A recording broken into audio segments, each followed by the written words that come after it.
यहाँ का अस्पताल मैनपुरी का बेहतर हुआ है। मैनपुरी के विकास में चाहे बिजली को ठीक करने का इंतज़ाम हो, सब स्टेशन बनाने का इंतज़ाम हो, तो मैनपुरी का समाजवादी सरकार में हुआ है।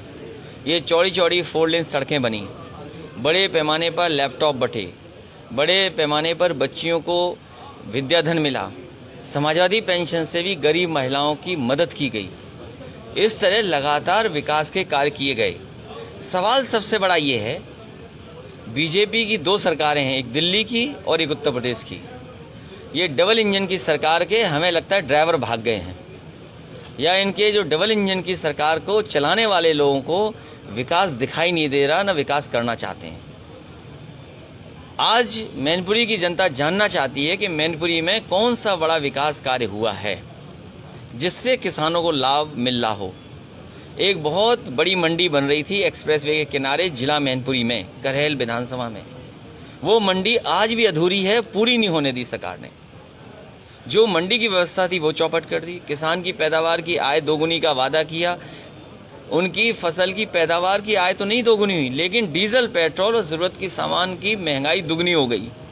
नौकरी रोजगार है नहीं, पुलिस भर्ती कर नहीं पा रहे, फौज में भर्ती कर नहीं पा रहे। मुझे याद है फौज के एक वरिष्ठ अधिकारी हमारे साथ हेलीकॉप्टर से यहाँ आए थे, और यही भारतीय जनता पार्टी और दिल्ली के लोगों ने उनके साथ अन्याय किया।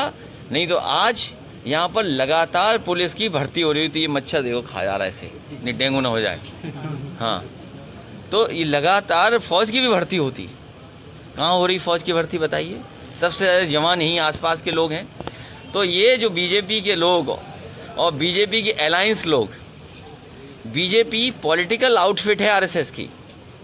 जैसे प्रकोष्ठ होता है, आरएसएस का प्रकोष्ठ है बीजेपी, इसलिए उस पर ध्यान नहीं देना है। असली मुद्दे हैं विकास के, असली मुद्दे हैं बेरोजगारी के, असली मुद्दे हैं रोजगार के। आप बताइए, राष्ट्रीय संपत्ति बेची जा रही है। जो राष्ट्र को कहते हैं कि राष्ट्र सर्वोपरि है, हमारा राष्ट्र सबसे ऊपर है, जो लोग ये दावा करते थे झूठा, आज तो उनकी पोल खुल गई। आपको एयरपोर्ट खरीदना हो तो पैसे ले आओ, पानी का जहाज खड़ा करने वाला पोर्ट चाहिए तो पैसे ले आओ, रेलवे ट्रैक खरीदनी हो तो पैसा ले आओ। रेलवे की सब जमीन बेच दी, बड़ी बड़ी कंपनियां बेच दी, टेलीफोन की कंपनियां बेच दी, लाइन बेच दी, ट्रांसमिशन लाइन बेच रहे हैं, और आने वाले समय में सब स्टेशन बिक जाएगा, तुम्हारी गली मोहल्ले के तार बिक जाएंगे, और बाद में बिल आपको ज़्यादा देना पड़ेगा।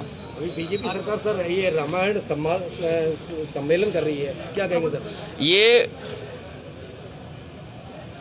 जो सम्मेलन कर रहे हैं ये सब झूठे सम्मेलन हैं। इनकी असली मुद्दों के सम्मेलन नहीं करेंगे। ये बताएं कि इनके संकल्प पत्र का कौन सा काम पूरा हो गया। जब इनका भारतीय जनता पार्टी का संकल्प पत्र उठाएंगे तो पहले पन्ने पे लिखा है कि किसानों की आय दोगुनी करेंगे, और दूसरे पन्ने पे लिखा है कि उत्तर प्रदेश में डेयरी को लेकर के नई योजना बनाएंगे जिससे डेयरी को बढ़ावा दे सकें और ग्रामीण और गांव की अर्थव्यवस्था को बेहतर कर सकें। ये दोनों पन्ने फाड़ दिए हैं।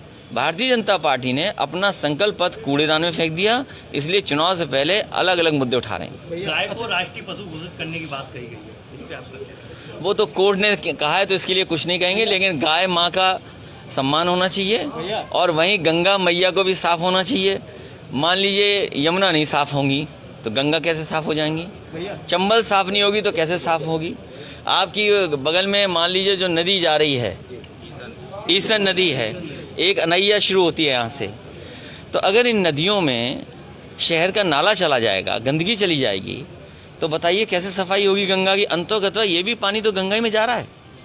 मान लीजिए आपकी नदी है, यहाँ से शुरू हुई, किसी न किसी नदी में मिलती होगी, फिर आगे और मिलती होगी। अगर ऊपर और चले जाओ इधर की तरफ, गंगा की तरफ, तो आपको काली नदी मिलेगी। बताओ कितनी साफ हो गई? तो इसलिए भारतीय जनता पार्टी से बचो, इनके झूठ से बचो, इनके झूठे प्रचार से बचो। देश की और दुनिया की सबसे झूठी पार्टी अगर कोई है तो भारतीय जनता पार्टी। 6 महीने चुनाव के सिर्फ रह गए हैं, हिंदुत्व का ऐसा मुद्दा बीजेपी लेके आएगी, बाकी सब पार्टियों। अरे आप भी हिंदू, आप भी हिंदू हो, हम भी हिंदू हैं। अरे सुनिए, आप भी हिंदू, हम भी हिंदू हैं। ये जितने आए हैं अभी घर में अगरबत्ती जला के आए होंगे, हम तो जला के आए। भाजपा ही कहीं अगरबत्ती नहीं जलाते, ये केवल नफरत फैलाते हैं। सर आखिरी सवाल, शिवपाल जी अक्सर कहते हैं कि मैं अखिलेश जी से समय मांगता हूं, समय नहीं मिलता है और हम तो उनके साथ आना चाहते हैं, आप इस पर क्या कहते हैं? देखिए, मैं कई बार सफाई दे चुका हूँ, कई बार इस पर बात रख चुका हूँ। उनका छोटा दल है, उनका भी एक दल है, उस दल के लिए समाजवादी पार्टी सीट छोड़ेगी, उनका पूरा सम्मान होगा। बातचीत फ़ोन पे भी हुई है। Thank you.